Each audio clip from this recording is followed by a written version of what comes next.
Hello guys, আসসালামু আলাইকুম।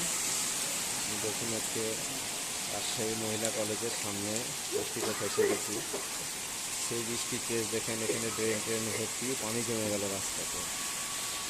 আলহামদুলিল্লাহ, এরকম বৃষ্টি দরকার, আবহাওয়াটা একটু ঠান্ডা হবে।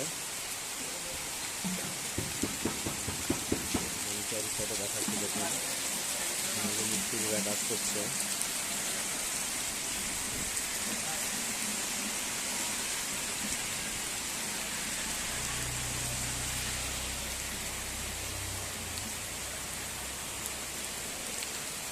সেই রকম পানি